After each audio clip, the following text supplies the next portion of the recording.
Hello বন্ধুরা, আসসালামু আলাইকুম। সঞ্জনা কিচেনে তোমাদের সবাইকে স্বাগতম। তোমরা কেমন আছো? আমি আলহামদুলিল্লাহ অনেক ভালো আছি। তো চলে এসেছি আজকে আরেকটি নতুন রেসিপি তোমাদের সাথে শেয়ার করার জন্য। আমি আজকে বানিয়েছি ছোট মাছের বোঁদে ভাজা। দেখো এটা কত সুন্দর হয়েছে, একদম ঝরঝরে। এটা দেখতে যেরকম, খেতেও কিন্তু সেই রকম মজা।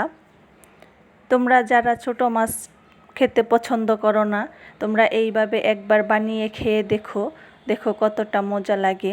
তোমরা বাসায় অবশ্যই ট্রাই করো। খুব সহজেই অল্প সময়ের মধ্যেই তোমরা এটা বাসায় বানিয়ে নিতে পারো। তো আমার ভিডিওটি যদি তোমাদের ভালো লেগে থাকে, লাইক কমেন্ট শেয়ার করে দিও। আর চ্যানেলটি যারা এখনও সাবস্ক্রাইব করোনি, প্লিজ আমার চ্যানেলটিকে সাবস্ক্রাইব করে দিও। বেল বাটনটি অন করে দিও পরবর্তী ভিডিওর নোটিফিকেশন পেতে। আশা করি ভিডিওটি স্কিপ না করে শুরু থেকে শেষ পর্যন্ত দেখবে। তো চলো দেখিয়ে দেই এই বোঁদে ভাজা বানাতে কি কি উপকরণ লাগে। আমি এইখানে দেখো, এইখানে 5 রকমের সবজি নিয়েছি। ভালো করে কেটে ধুয়ে পরিষ্কার করে পাতলা পাতলা করে কেটে নিয়েছি। এখন আমি একটি বাটির মধ্যে সব সবজিগুলো নিয়ে একত্র মেখে নেব। এখানে দিয়ে দিলাম প্রথমে কাঁকরোল, তারপর দিয়ে দেব পটল কুচো করে রেখেছি, এরপর দিয়ে দেব চিচিঙ্গা, দিয়ে দিলাম আলু, দিয়ে দেব কাঁচকলা, এখন দিয়ে দেব বেগুন দিয়ে দিলাম। এখন আমি এগুলা সব একত্র করে নিব।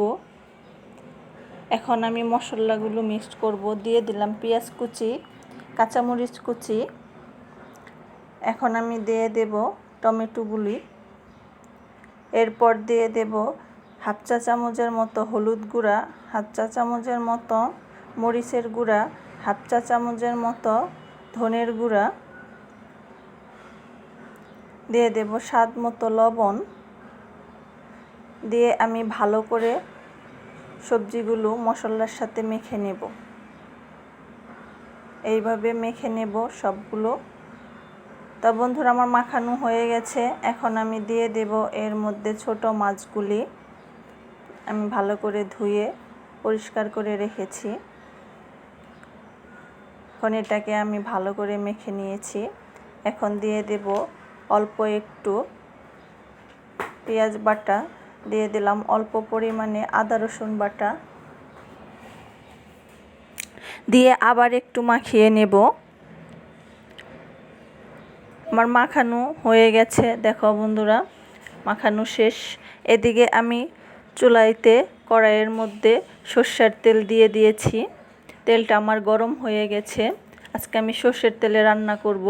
এর মধ্যে দিয়ে দেব গোটা জিরা, এখন দিয়ে দেব তেজপাতা, 2টো শুকনো মরিচ। এখন আমি মাখানো মাছগুলো দিয়ে দিলাম। দিয়ে আমি এটাকে ঢাকা দিয়ে রাখবো 10 মিনিটের মতো। এটা সিদ্ধ হতে সময় লাগবে।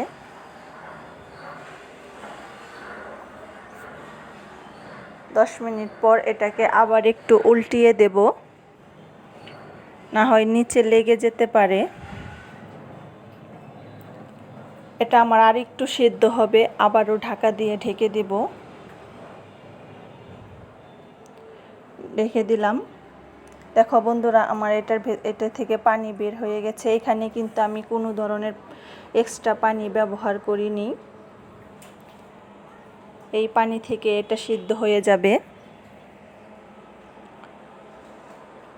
এটাকে আবারও ঢাকনা খুলে এটাকে লাড়িয়ে দিলাম।